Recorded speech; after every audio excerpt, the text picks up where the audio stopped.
دا ځوان مخبر الله حکیار نومیږي. شاوخوا 19 کاله عمر لري.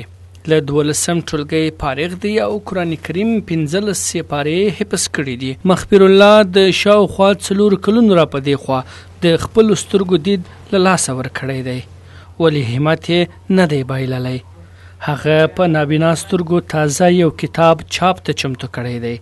نوموړی وایي کتاب یې خپله لیکلی دی او هیله لري چې کتاب یې چاپ سي.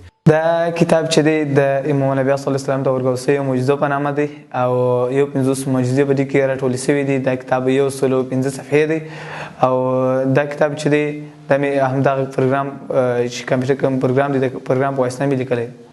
مخبر الله په سترګو څه نه ویني، ولې کمپیوټر، ټچ ټلیفون، ساعت په ډېرې اسانۍ سره کارولی سي. د په خبره چې د یو ځانګړي سیستم له لارې د کمپیوټر له لیکدړې کار اخلي او لیکنه پرې کوي. ترڅنګ یې بریل لیکدود هم زده دی چې په ورځني ژوند کې ترې استفاده کوي. کولی سم چې کمپیوټر د NVDA پروګرام لارې چې یو غږیز پروګرام دی کمپیوټر استعمال کوم. همدا ډول کولی سم چې زیرک موبایل یا ټچ ټلیفون هم استعمال کړم د سپیک انجن په واسطه.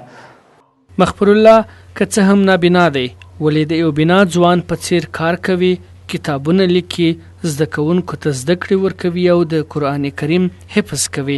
دا ځوان چې سترې هیلې او ارمانونه لري وایي غواړم راتلونکي د کانکور ازموینه کې ګډون وکړم او د شریعتو پوهنځي څخه د لیسانس په درجه فارغ سم. 15 سپارې حفظ مې کړی دي او اوس مې لا هم حفظ روان دی او د مکتب څخه فارغ یم. اوس مې کانکور صدنام کړی چې نبیلانه کانکور امتحان پروسه شروع سي، بیا به له خیر سره کانکور امتحان ورکوم او پلان مې دی چې له خیر سره د شریعت پوهنځي ووایم. هلمند کې داسې مهال یو نابینا ځوان د کمپیوټر په مټ په خپلو ګوتو او ذهن یو بشپړ کتاب لیکلی چې د ډیرو بنا ځوانانو له توانه هم وتلې خبره ده.